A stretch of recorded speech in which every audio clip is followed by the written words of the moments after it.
So glad to be here. This is I titled this Week One, and um, I'm up at Boston. I'm attending some extended education. Um, if those that subscribe and follow, I did have to. I did share with you that I was accepted to come to a Harvard program, and I'm actually living here uh, in Boston for um, the rest of this month. And, I just called it week one because, when you in a very, how can I call it, a robust, intense learning like this, you learn so much stuff is being cramped in, but very, very beneficial. Um, um, I would say life changing um, in terms of how you think uh, about your day to day operations. Some people were very emotional that they got selected to attend such a program, and I thought it was very good. The caliber of training that is rolled out is phenomenal. Although intense, it's very phenomenal. And, you know, there's certain things you sign that you can't go into much detail, but you are allowed to summarize. So, in summary, it talks about, in summary, you're learning how to look at things from other people's perspective, respect their viewpoints, respect. Um, that's the best way to capitalize on achieving anything is to look at the viewpoints of others and to consider um, compromising and what have you. And come the third day on Wednesday, um, I wanted to do something because I wrote myself a note that I wanted to look at this very intense, phenomenal training and compare it to faith. Because sometimes I've seen much learning can be destructive. So I wanted to, in day three, at the end of day three, I wrote myself a note to come back and compare my faith with what I'm learning. And why I decided to do that, I don't know. I think maybe because sometimes when you come to a place like Harvard or any other Ivy League school, your exposure to different philosophies, processes, um, is very good. It's very good. But you always have to have a baseline. And I wanted to just I wanted to test. That's the word I want to use. I wanted to test. Not that I need to, not that I had to, but I wanted to confirm and reattest um, what I know is true on a spiritual biblical level. And it's amazing because the end of today's session, a quote was test everything. So that didn't line up with Wednesday. I thought I would do a live because I know tonight is other lessons coming on, and I don't have my equipment here. So I told you all this is what I would be doing is this here. And let me tell you, the scriptures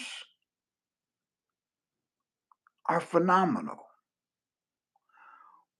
When one of the things that I learned that is that the truth can only be confirmed when you have tested everything else. It's easy to confirm falsehood. It's easy because it can be tested, but the truth can only be confirmed when you've tested everything. So I wanted to tie that in because when I look at the scriptures, the Bible that is constantly being put on trial based upon its authenticity, the Bible's always been put on trial because some people claim things or make comments like, hey, they took out the Apocrypha because there's things in there that the Bible doesn't have. And they took things out and they took out the lost books as if that discredits the Bible. And so one of the things that you learn in different ways of management, different ways of accomplishing things, and the different theories and um, uh, tons and tons of case studies that we get, a lot of reading you have to do every night, sometimes 2 and 3 case studies. And it's not so much the case study, but it's the theory of solving it behind the scenes.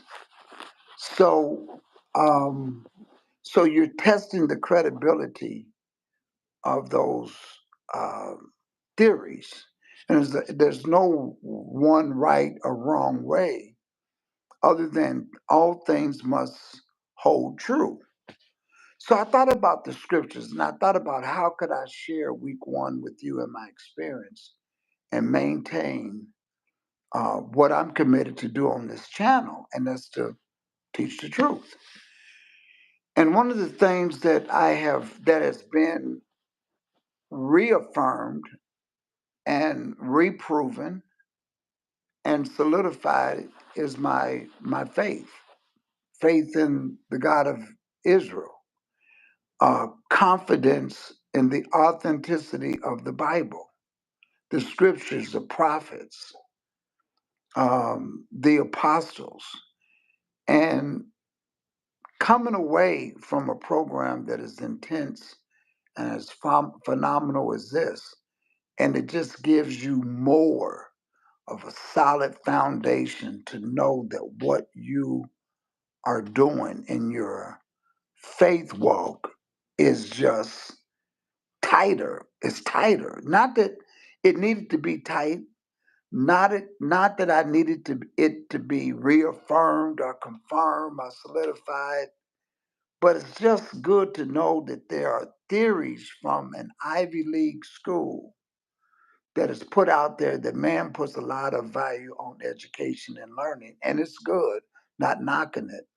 But when you could just take what you learn to say, I want to make this not only applicable in what I do in everyday life and on the job and when I go to work and I come across tasks and I come across um, things that need a solution and problems that need to be solved. But when you just stop, like I did on day 3, and said, I want to look at faith. I want to look at the scriptures. I want to see how did all of this fit in. And let me tell you, it's brothers and sisters, the book that we have, it proves the test of time. It meets the test of time. To have a book that was written by prophets, whom all are saying the same thing in different periods of time, and when these books were collected and canonized, and they all are saying the same thing. They all have the same message. These are the principles that an Ivy League school like Harvard is going to tell you, is that when you gather facts, only gather facts that, or objectively look at all the facts, but look at what's consistent. Look at what's consistent. And that's what you can consider to be true. After testing everything, the truth only comes out when you've tested everything. So, what the Bible is saying, because you have read the prophets, because you know what the prophets are saying, and they all are saying the same thing, it just reaffirms and reassures that what we're doing, what we have, is on point. So last Friday night we had our teachers and readers forum, and it's something that I'm doing with the Fort Lauderdale class and the Orlando class, and all the teachers and the readers. We have a forum every few weeks, and we do a Zoom, and we come on for about an hour, not to belabor the time. But we try to bring on, or what I've done the last two sessions is bring on a guest. So last Friday, the guest was Brother Ray Ubin out of Riverdale. Phenomenal teacher, a very good reader, and um, the Lord just laid upon my heart just to give him an invite to come and speak on the Teachers Readers Forum. And one of the things that the task that he had was to share with us um, how to become a good teacher and reader. And he simply said, read the book, read the book. You got to read the book. You got to know what it is. You got to know, you got to do so much reading. He suggested almost like 45 minutes a day. It's got to be part of our daily routine. I bring that in today is because when you learn from a place like this program, one of the things they tell you to do when you got a case and you're trying to come up with a solution, is that you got to put the time in to really know the problem, and you got to listen to the facts. You got to listen. You got to examine the evidence. You got to look at all the underlying factors. Then it better positions you to have an idea about, number one, what's happening, and how to best handle it. Now, how did I make what I learned applicable to what Brother Ray Ubin is bringing out? The problem that we have is that this gospel has to be get out, has to be delivered. The other problem is that there are so many false prophets that are teaching things that's not in that book. The other problem is that there's as the scripture says, Jesus says in the last days there will be many false prophets confirming that he is Christ. So that's the problem. They're there, and in appearance they are wolves in sheep's clothing, but you don't know that they are a wolf until you know the underlying problem, and that is the truth is not being taught. So you have to. I looked at what I learned today and say, you know what the problem is. So as a teacher, you must identify all of the issues that become false doctrine from the wrong day of worship, Sabbath being switched around. You can eat anything you want to. paganism being brought into the Hebrew Christian faith, the original Hebrew Christian faith. And when I look at that, I say, wow, we could obviously see what the problem is. So you could really look at it, evaluate, and say, you know what, this thing has to be fixed. So I remember when I first met Pastor Bowie, he says, listen, Pastor Johnson, we teach by subject and title. And the best way to start off this, and I wasn't a teacher in the Israel of God. I wanted to be a teacher in the Israel of God. I wasn't ready to be a teacher in the Israel of God because there was a lot of things that I had to learn on how to teach and and the method and the standard that the Israel of God has for its teachers. So Pastor Bowie, I remember one day he told me, he says,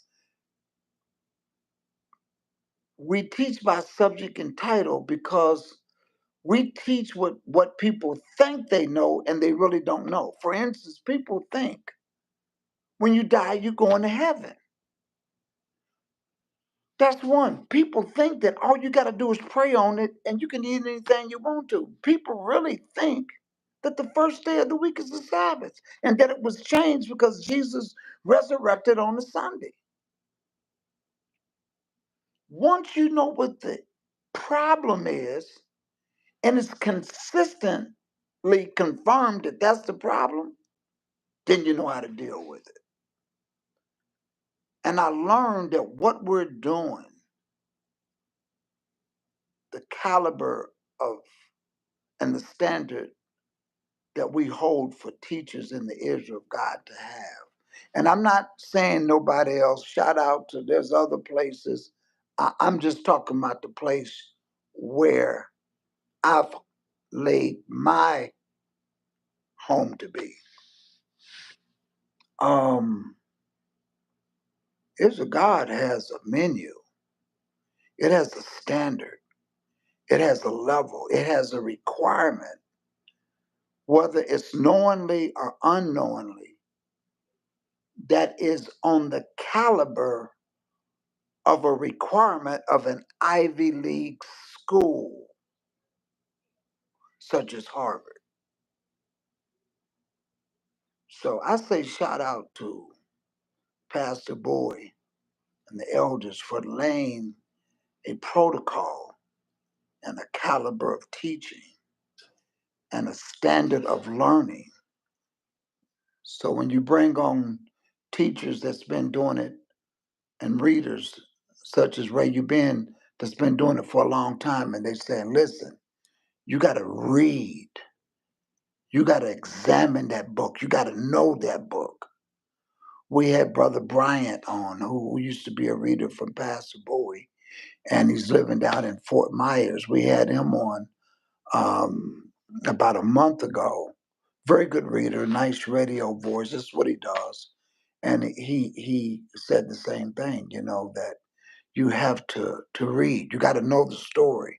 In order to even be a reader, you must know the book. You must understand it from A to Z. So, brothers and sisters, this is the caliber of and the level that teachers in the Israel of God are required to uphold because Pastor Bowie takes the book serious. He takes this challenge that we have, this mission that we have in the Israel of God as teachers to get this word out. Um, so whether it's knowingly or unknowingly, when I'm attending this Ivy League program such as at Harvard, and I look at what we're doing and what we're taught to do, and how we're required to look at things from various perspectives and angles and know it and to understand it before you could properly come up with an application. And the third day, when I said I want to make sure I look at things, I say to myself, and I say to the teachers and to the senior pastor at the Israel of God, and those of us that have this task, and the teachers and the different that's in the Israel of God and the different shows that are on. When you look at these brothers that they teach an hour and a half lesson, very methodically, laying out scriptures upon scriptures upon scriptures and upon scriptures. And you say, why so many scriptures? Brothers and sisters, again, I say, knowingly or unknowingly, that standard and that requirement that Senior Pastor Buie has the teachers do is at a level of a requirement that you would get before you put down any application from an Ivy League school. This is what you're being taught. So I'm just applying it toward teaching and what we learn and what we do, but it's the same thing. It's a different product. The Bible is what we do. It's a different product. It's a different mission. But the application and the rules of engagement and how you collect and set out before you set out the preparation that is required. There's who God's teachers are at a level and standard of an Ivy League school. What we're required to do: study the word, understand the lesson before you even teach it, being available to ask questions regarding that book. That book is our product. That book is our mission. And it's incumbent for us to know it from Genesis to Revelation, to all of the prophets, and to the apostles, to the law and to the testimony. And to understand that if things don't speak according to this, there's no truth in them. But what's even better, sweet, is the fact that we're mandated by Senior Pastor Buie to know what you're talking about. To know when we do a teacher's readers forum, you're getting that same mission to read that book. I remember asking Pastor Boy, I said, Pastor Boy, how do you, man, how did you get all of this stuff? And he says, read. I read. I spend daily time reading and studying a lesson and looking at it. And so since I've been teaching in the Israel of God, it's been a few years now, coming up on a few years, I learned the standard that was required on the menu, and that is to study and to read and come up with um, a vast amount of scriptures to teach the subject or the title that's on the table, and do less talking and more presenting. And this is what you're learning at a caliber of a program from a school like Harvard. And again, it's a different product. It could be a different task, but the application and what you have to do is the same. So I would say to all of you all that are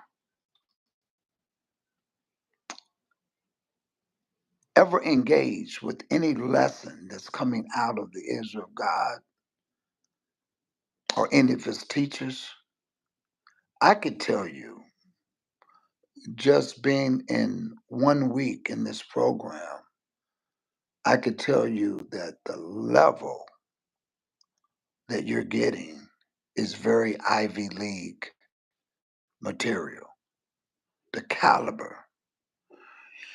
I just hope that the students realize that what you're getting is a level and a standard that is beyond filet mignon. To get a lesson from the Israel of God and to go back to a traditional message on a Sunday morning is night and day. That's the way the word God, you won't settle. You won't settle to get 2 scripture readings and 30-minute, 40-minute of talking. Not the same. It's not the same. It's hard to swallow. It's hard to sit there for that. You once you start to get this word, and I can tell you based upon my assessment, and even in being in a Ivy League school like this, what you're getting on the menu is Harvard level. Trust me, it's Harvard level. And there are so many people that was so excited. It must have been 3 or 4 people that just openly cried because they were accepted into this program. And I I'm it made me feel appreciative because when I applied the first time, I got it. I've heard about it, but I never applied. And I applied and I got it the first time. But to hear that some people said they've been applying for this program for 10 years, um, wow. I just said, wow, whoa. Um,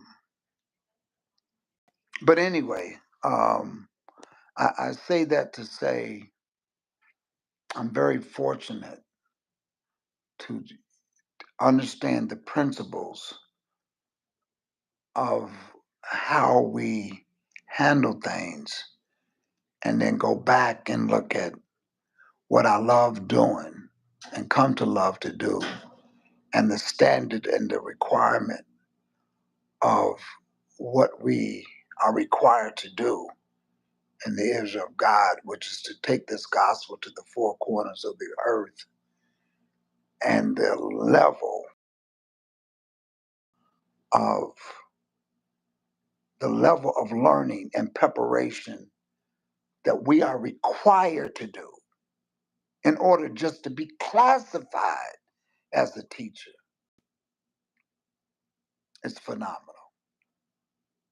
And again, I don't know if the teachers realize that what they're getting and their requirement is the same level of an Ivy League collegiate preparation or requirement. Maybe they don't know. But I can certainly tell you that what we're required to do and what Senior Pastor Henry Buie requires us to do as teachers is phenomenal. Phenomenal. So he told me, he says, you got to read. That's all I can tell you, Pastor Johnson. You got to read.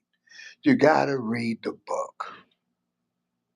You got to read the book that you've been entrusted with to go and do the mission that the Lord required us to do. And that's to be a nation or a kingdom of priests, to get this word out to the 4 corners of the earth. And once you understand that, you just do what you have to do the way that it's been presented and required for us to do. And I could say that, brothers and sisters, we're blessed. Now I understand why people say, and the Israel God, they say, I don't get paid for teaching, but I don't want to get fired.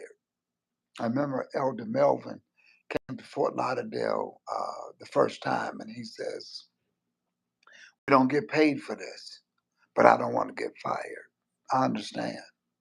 It's something that you have a passion to do, and once you learn it, and once you understand that what you're doing, um, you always want to do it. Jeremiah, the prophet, was so discouraged because he went to go give the word, but the word was being rejected. But the Lord sent him to give the word as a witness. Sometimes the Lord just they may not get it. They may reject it like Israel did. Israel rejected. They fought it. And Jeremiah was put in some sort of bondage, like his hands, they bound him and put him in, made him an open sight for everybody to see with his backside hanging out. And he said, I don't want to do this no more because it's like nobody, nobody is receiving it. And he wanted to give up. But then he said, I realized I couldn't do it because the word that he wanted to no longer do and he wanted to reject, he realized he could not stop doing it because it was like fire shut up in his bones. So he had to continue to do it. Irregardless of how it was received, a cook is going to be a good cook. Even if everybody don't eat all the food, a good cook is going to be a good cook all the time. So that being said, brothers and sisters, shout out to all of you, Brother Roe King, KC Love, Just Reese, Brother Noel, Carl, all of you all here. I see there's quite a bit here. Thank you for tuning in. I wanted to share that with you, my week one. And I just want to say peace and blessings to all of you all. We'll talk soon. Have a good Sabbath.